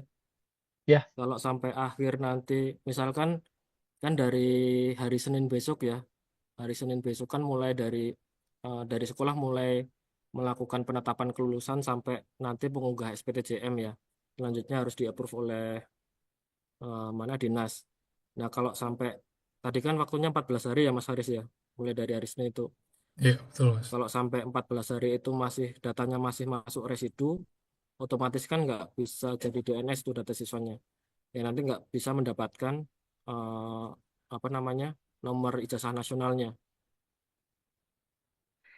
Jadi ketika proses di 14 hari itu kalau datanya masih ada yang apa namanya nyusul valid misalkan, itu sebenarnya bisa disusulkan di DNS. Tapi nanti proses yang sebelum eh, proses yang sebelumnya itu harus dibatalkan dulu. Nanti yang satu atau beberapa siswa yang valid ini nanti dijadikan satu dengan yang dibatalkan tadi. Mungkin itu Mas. baik. Terima kasih banyak Bapak Seto. Oke, mungkin kita ke pertanyaan terakhir untuk termin 1. Oke, pertanyaan dari Bapak Gusti dari Dinas Pendidikan. Ini tidak disebutkan dari Dinas Pendidikan mana. Pertanyaannya adalah, bagaimana solusi bagi lembaga yang belum keluar sertifikat akreditasinya sampai sekarang dan nama lembaga tersebut belum muncul di valid DNS dan residu DNS juga tidak ada, sedangkan jadwal pengumuman lulusnya sudah dekat. Oke, ini silakan mungkin Bapak Seto atau Bapak Sarisman. Ya, Silakan Bapak Mas Sarisman. Alif. Ya, tadi seperti yang saya sampaikan, Bapak Ibu, kalau untuk satuan pendidikan yang belum diakreditasi, artinya belum dilakukan penilaian gitu Bapak Ibu ya, oleh asesor dari Ban PDM, ini ditetapkan melalui SK Ban PDM untuk diberikan status akreditasi sementara. Nah, saya harap sebetulnya dokumen tersebut sudah diterima sehingga Bapak Ibu semua, baik itu di dinas ataupun satuan pendidikan, yang sekiranya masih terdapat satuan pendidikan yang belum diakreditasi, dapat mengecek apakah sudah masuk atau tidak. Nah, tapi kalaupun juga masih tidak, tentunya ini karena di luar kewenangan kami akan coba koordinasikan kembali dengan Ban PDM untuk satuan pendidikan yang eh, di dalam SK yang sudah diterbitkan belum muncul namanya, namun belum mendapatkan akreditasi dari Ban PDM. Mungkin seperti itu Mas Alif yang bisa kami sampaikan untuk akreditasi yang belum muncul di SK sementara yang sudah diterbitkan. Oke, baik. Terima kasih banyak Bapak Sarisman. Karena ini mungkin tidak disebutkan dari Dinas Pendidikan Provinsi atau Kabupaten begitu ya. Kalau misalkan ini adalah untuk kesetaraan paket C, berarti melekatnya kepada layanan begitu ya Bapak Sarisman ya, bukan kepada lembaganya begitu. Tapi kalau misalkan ini adalah Provinsi Satuan Pendidikan seperti yang tadi dijawab oleh Bapak Sarisman. Benar Ya, begitu dan Bapak mungkin Sarisman? Mas Alif menambahkan mungkin bisa juga berkoordinasi ya gitu ya dengan tim Ban PDM yang ada di provinsi untuk mengkonfirmasi terkait nama-nama satuan pendidikan yang belum masuk di dalam SK penetapan tersebut. Oke, baik. Terima kasih banyak Bapak Sarisman atas respon dan jawabannya. Oke, baik Bapak dan Ibu, termin 1 sudah selesai kita laksanakan. Kita beralih ke termin kedua untuk 3 pertanyaan selanjutnya. Boleh kita next ke pertanyaan selanjutnya?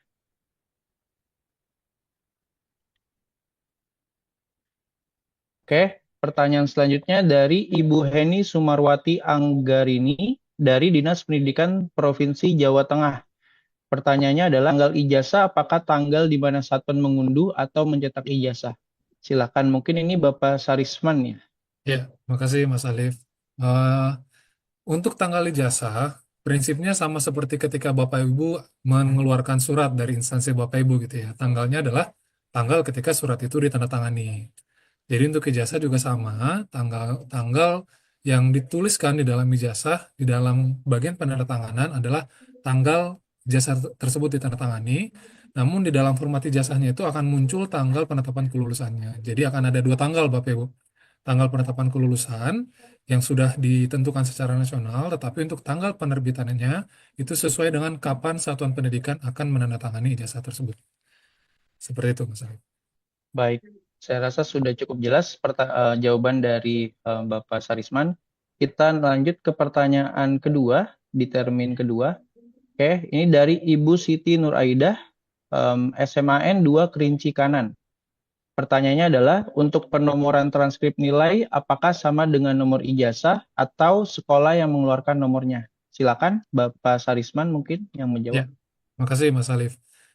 Kembali ke prinsip awal ya Bapak Ibu ya. Ada dua dokumen, dokumen ijazah yang pertama dan yang kedua dokumen transkrip nilai.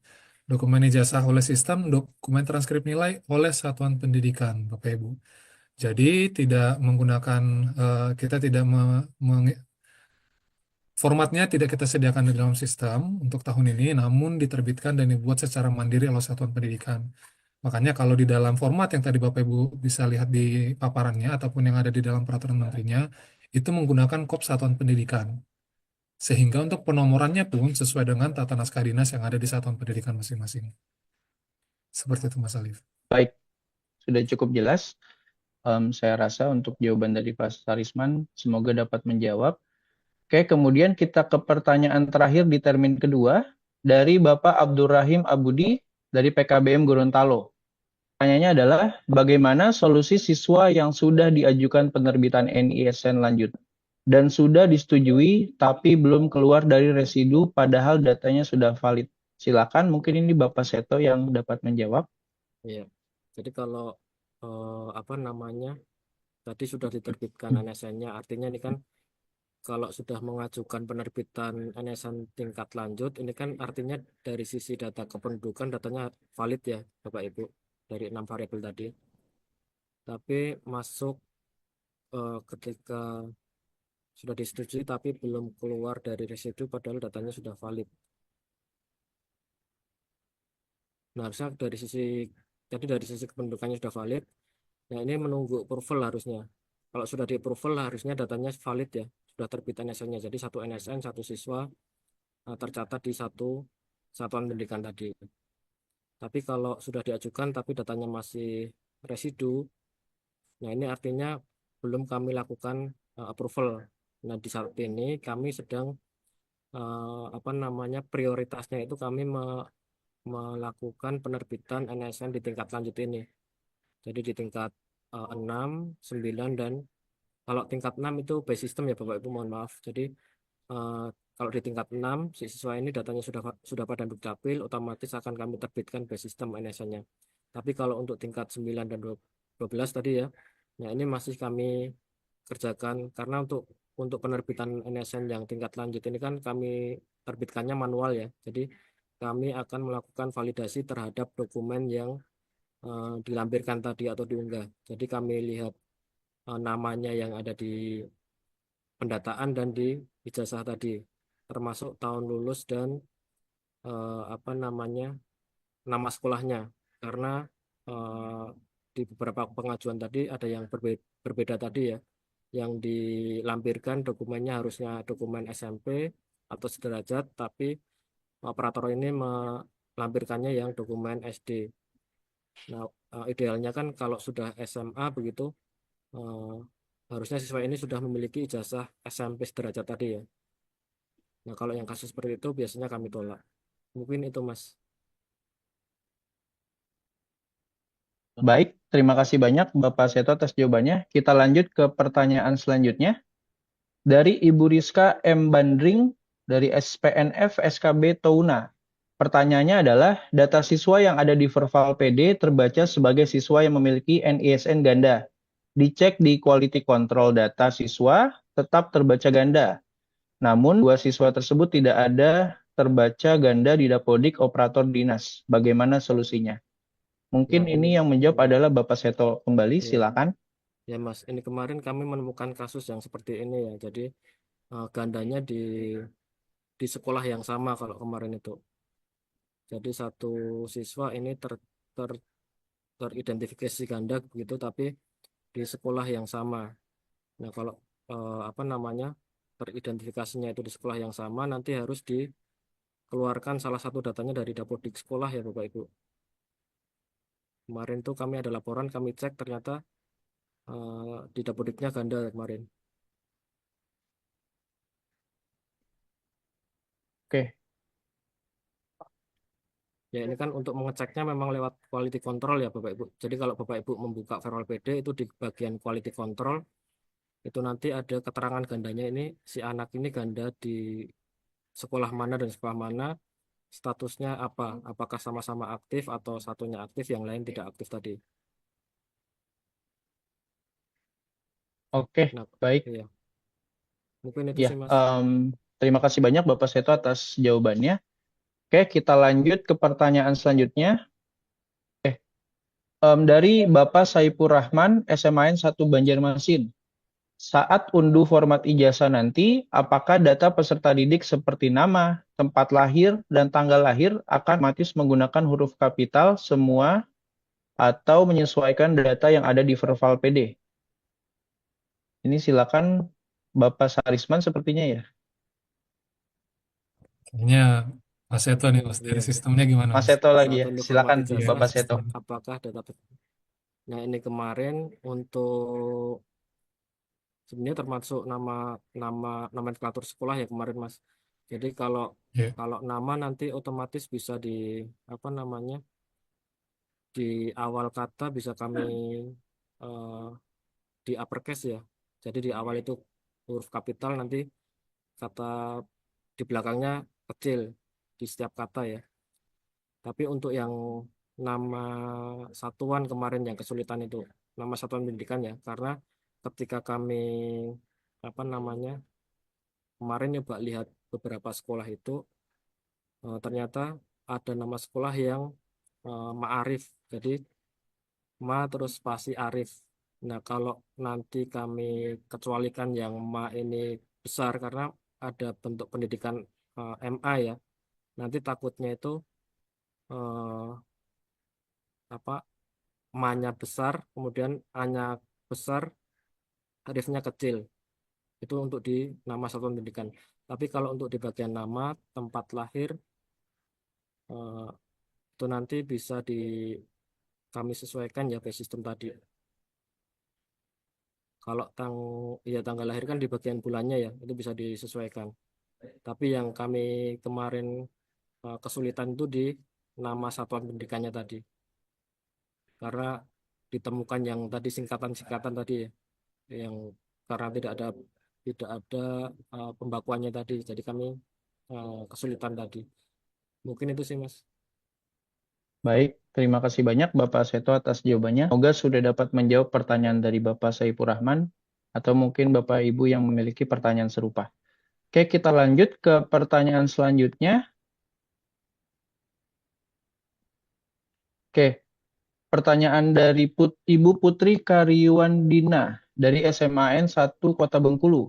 Pertanyaannya, apabila siswa telah pindah tetapi nama siswa masih muncul di validasi residu, apa yang harus dilakukan?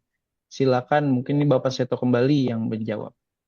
Nah, ini harus di apa namanya coba di sync dapodiknya ulang ya nanti Bapak Ibu. Kalau siswanya sudah pindah itu kan harus dimutasikan dari dapodik. Kemudian harus di sync coba. Kalau sudah di sync artinya nanti di kami datanya akan berpindah sekolah tadi ya. Jadi di Verval itu datanya mengikuti hasil dari dapodik tadi.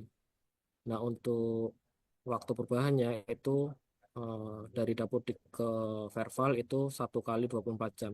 Nah, nanti dipastikan saja kalau sudah sync, nanti ditunggu 1 kali 24 jam ya. Kemudian nanti dicek di Verval PD-nya. Baik, terima kasih banyak atas jawabannya Bapak Seto. Kita ke pertanyaan selanjutnya dari Ibu Fitri Haswadi dari Dinas Pendidikan Provinsi Sulawesi Selatan. Pertanyaannya, ada beberapa satpen jenjang SMA di Sulawesi Selatan terdeteksi jabatan Kepsek dinyatakan ganda pada laman manajemen ijazah. Kami sudah cek TMT, TST, semuanya sudah clear di Dapodik, tapi masih dinyatakan, mungkin ini dinyatakan terdeteksi ganda Oke, begitu ya. iya, Silakan Bapak Seto. iya. Kalau di dapodiknya sudah dipastikan apa namanya saat di satu sekolah itu sudah ada satu yang ditugaskan ya. Misalkan tadinya terbaca ganda itu ada dua misalkan. Satunya definitif, satunya PLT. Nah, yang PLT sudah di TST kan di Dapodik. Nah, Kalau sudah seperti itu nanti ditunggu saja ya Bapak Ibu. Nanti otomatis itu akan mengupdate data yang di kami. Mungkin itu ya Mas ya. Yang penting itu dicek di manajemen dapurnya. Jangan sampai ada beberapa PTK yang ditugaskan sebagai PLT kepala sekolah dan kepala sekolah tadi. Mungkin itu sih Mas. Kalau tadi sudah dicek sudah nggak ada ya nanti tinggal ditunggu aja. Nanti kami update di aplikasinya. Baik. Oke, terima kasih banyak atas jawabannya Bapak Seto. Saat ini karena ada beberapa pertanyaan yang masuk, banyak sekali begitu ya. Saat ini tim sedang mengkurasi kembali pertanyaannya untuk kemudian akan dijawab oleh para narasumber. Mungkin sambil menunggu izin untuk menginformasikan bahwasanya untuk materi webinar, kemudian e-sertifikat, itu nantinya akan kami share pada sosial media Direktorat SMA. Oleh karena itu, bagi Bapak dan Ibu, mohon untuk dapat memantau sosial media Direktorat SMA secara berkala. Tuh. Oke, baik, apakah pertanyaannya sudah siap? Oke, masih menunggu Bapak dan Ibu. Mungkin sambil menunggu, apakah ada informasi tambahan yang ingin disampaikan oleh Bapak Sarisman, Bapak Seto? Untuk memperkuat kembali informasi yang sudah disampaikan sebelumnya.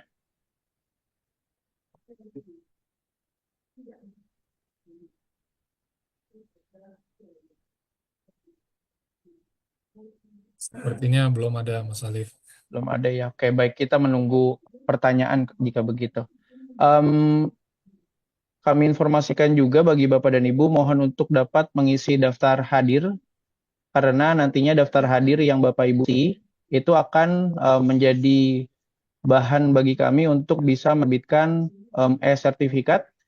Begitu ya. Jadi mohon kepada Bapak dan Ibu ketika mengisi daftar hadir tersebut, mohon tuliskan nama dengan benar, begitu ya, instansi dengan benar, agar nantinya di sertifikat nama dan instansi Bapak dan Ibu bisa sesuai dengan apa yang semestinya. Gitu. Oke, apakah sudah ready pertanyaannya? Oke, sepertinya kita masih menunggu, dan Ibu.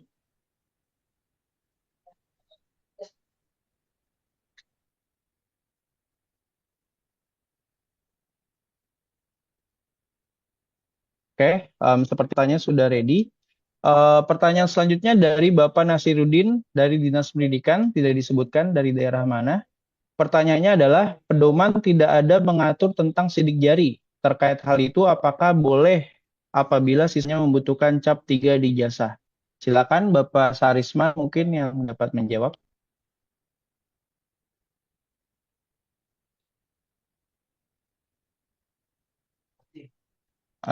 Izin Bapak Sarisman sepertinya masih di mute. Ya, ya. Maaf Mas. Nah, Ya, oke, ya. silakan. Kembali mengingatkan Bapak Ibu semua untuk mungkin dapat mengakses ketiga dokumen tadi ya Bapak Ibu ya, Peraturan Menteri, Pedoman serta Surat Edaran Sesdinnya, sehingga informasi yang Bapak Ibu miliki dapat lebih dapat lengkap gitu mengenai penerbitan ijazah kita. Tetapi untuk jawaban terkait cap 3 jari ini untuk ijazah, hal ini tidak lagi kita tuangkan di dalam muatan ijazah. Itu yang tadi disampaikan di dalam format ijazah yang akan diterbitkan oleh kementerian itu akan dilakukan pengisiannya secara sistem. Yang datanya tadi sudah panjang lebar disampaikan oleh Mas Eto. Nah, yang perlu dilakukan oleh Satuan Pendidikan adalah pembubuhan foto dan juga penandatanganannya serta pembubuhan stempel jika tanda tangan basah. Jadi selain daripada hal itu tidak diperkenankan untuk menambahkan muatan dari jasa format ijazah yang ada. Demikian Mas Alif. Baik, terima kasih banyak atas jawabannya, Bapak Sarisman. Kita lanjut ke pertanyaan selanjutnya. Dari ini sepertinya sudah ditanyakan sebelumnya. Ibu Heni Sumarwati Anggari ini, Bapak, ini juga sudah pertanyaannya.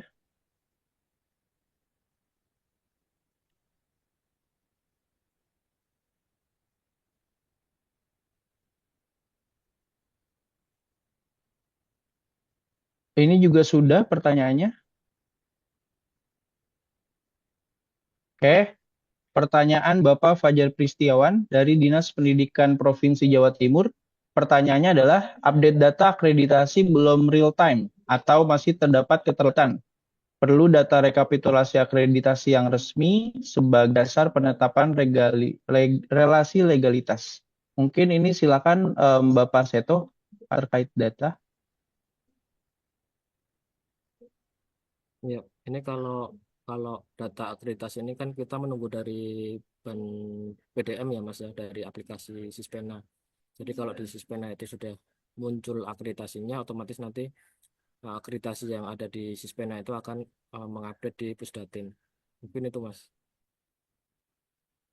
Karena memang beberapa apa namanya beberapa satuan yang belum terakreditasi kan masih proses ya untuk apa namanya SK akreditasinya tadi. Baik, terima kasih banyak atas jawabannya Bapak Seto. Kita lanjut ke pertanyaan selanjutnya.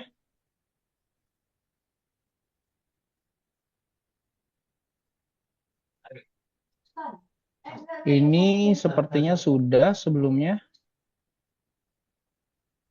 Ini juga sudah.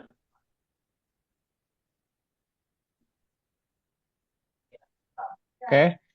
Pertanyaan dari Bapak Rustam Evi dari SMAN 2 Kerinci Kanan. Jika dalam verifikasi data siswa sudah valid, ternyata di kemudian hari ada kekeliruan data, apakah ada waktu untuk perbaikan setelah batas akhir? Silakan mungkin nih bisa Bapak atau Bapak Sarisman.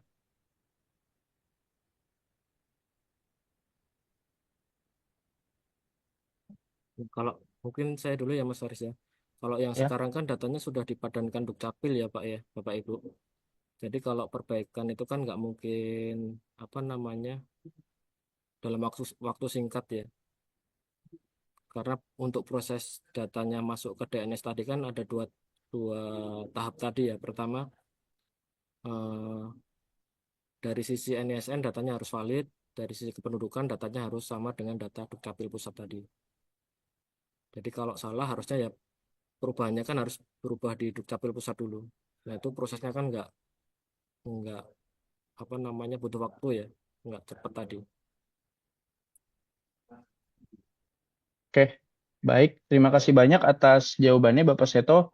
Ya, izin menginformasi kepada Ibu, saat ini kami lihat di kolom chat YouTube itu sudah ada pertanyaan yang sebenarnya pertanyaannya sudah terjawab ketika materi disampaikan oleh para narasumber.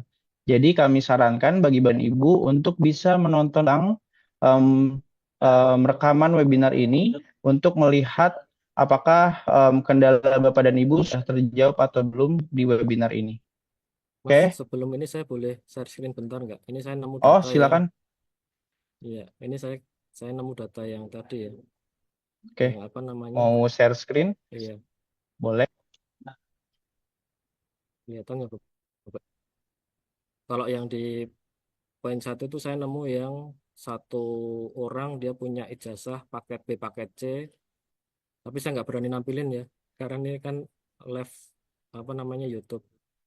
Itu satu orang paket B paket C dapat ijazah di tahun yang sama, beda jenjang. Nah, Izin saya ingin, Bapak Seto, iya, suaranya mengecil kembali. oh, kecil kembali ya. Iya. Ini yang kedua, datanya ganda. Ini namanya sama ya, tapi saya nggak berani tampilin yang data yang lain. Hanya saya tampilkan yang nama. Ini data satu orang yang sama, tapi tercatat di dua lembaga yang berbeda. Satunya di SMK, satunya di PKBM. Nah, artinya ini nanti yang di SMA, karena tingkat 12 ya, ini nggak akan bisa masuk DNS nih siswanya. Kenapa? Karena tercatat ganda dengan PKBM ini. Ini tingkatnya tingkat 4 kalau nggak salah, kelas 4. Nah, ini rekam didik yang di mana? Rekam didik yang di SMK ya. Mulai dari kelas 1 ke kelas 9, kelas 10, 11, 12 ya. Nah, tiba-tiba datanya ini di tingkat 12 di tahun 2024 2025 genap ya. Tiba-tiba itu datanya masuk ke paket paket ya PKPM tadi, kesetaraan ini. Ini di 2024-2025 datanya masuk di tingkat kelas 4. Ini yang nggak wajar ya Bapak Ibu. Nah ini yang harus Bapak Ibu di sekolah harus cek ya. Karena ini eh, kami nggak tahu ya apa motif dari PKPM ini menarik data siswa yang di SMK ini. Nah ini kalau seperti ini si anak SMK ini nggak akan bisa masuk DNS nantinya. Mungkin itu ya Mas tambahannya. Ini kebetulan contoh kasusnya di SMK. Mungkin ada lagi di eh, bentuk pendidikan yang lain ya Mas ya, yang kasus-kasus seperti ini. Baik, terima kasih banyak informasinya Bapak Seto. Oke, mungkin kita ke pertanyaan terakhir dalam termin ini. Oke, izin menginformasikan juga Bapak dan Ibu, bagi Bapak dan Ibu yang pertanyaannya sekiranya belum terjawab, silakan bisa bertanya pada Google Form yang tautannya sudah cantumkan pada kolom komentar di YouTube. Oke, apakah pertanyaannya sudah bisa ditampilkan? Oke, pertanyaan terakhir dari sesi tanya jawab pada siang hari ini. eh,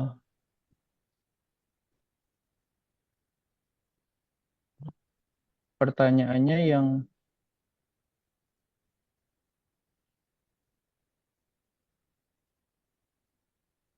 oke, dari Bapak atau Ibu Kusnan Ali.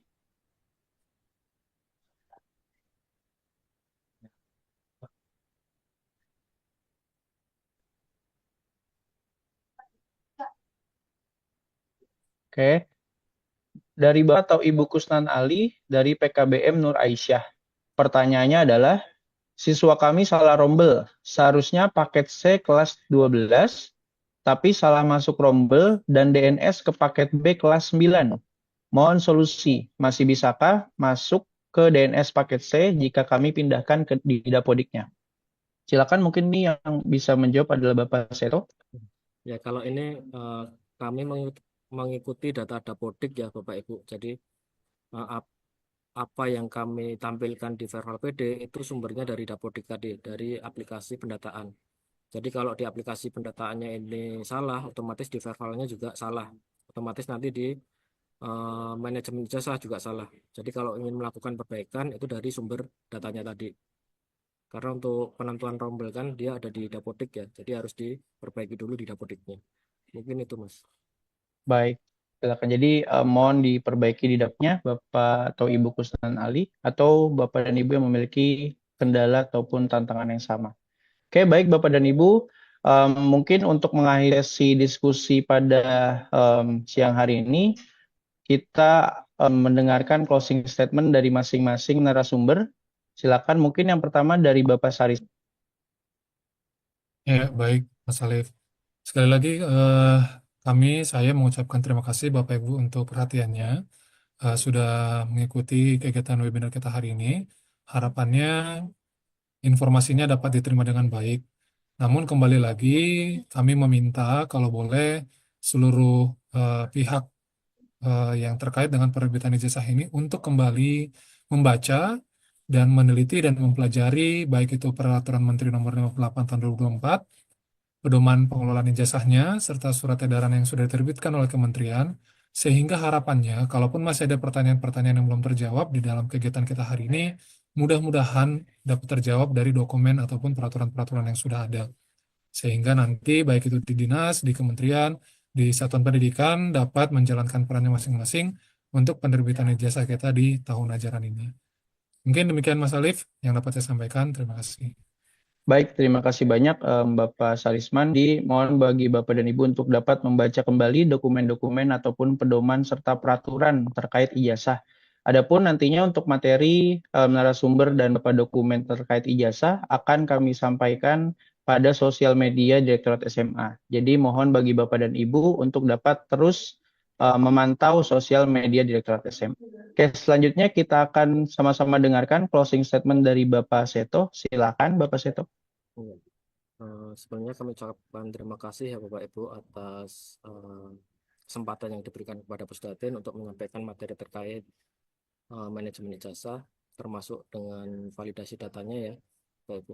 Harapan kami itu sebenarnya untuk perbaikan data ini ketika Bapak Ibu di sekolah ya terutama menemukan data residu tadi itu segera mungkin dilakukan perbaikan data. Jadi tidak di akhir waktu seperti ini ya. Ini masih 4 hari, mudah-mudahan kalau di tempat Bapak Ibu itu masih ditemukan data residu, itu bisa kami bantu untuk melakukan perbaikan datanya. Tapi kalau kaitannya dengan data kependudukan ini kan kalau dengan data kependudukan ini kan melibatkan ekosistem pendataan lain ya Bapak Ibu. Jadi kita mengikuti mekanisme yang ada di Dukcapil Kemendagri tadi. Mungkin itu Mas. Baik, terima kasih banyak atas closing statement-nya. Terima kasih juga Bapak dan Ibu atas pertanyaan-pertanyaannya, dan terima kasih juga kepada narasumber atas jawabannya yang sangat komprehensif. Baik Bapak dan Ibu teman SM kami hormati, demikian rangkaian webinar hari ini. Terima kasih atas seluruh materi yang telah disampaikan oleh para narasumber. Mengingatkan kembali bahwa keberhasilan pengelolaan ijazah yang valid, akurat, dan legal adalah tanggung jawab bersama seluruh pemangku kepentingan, mulai dari pemerintah pusat, pemerintah daerah, hingga satuan pendidikan. Mari kita kawal bersama data ijazah dengan penuh komitmen, perkuat kolaborasi lintas pihak, dan wujudkan tata kelola pendidikan yang transparan, akuntabel, serta berorientasi pada pelayanan terbaik bagi seluruh peserta didik.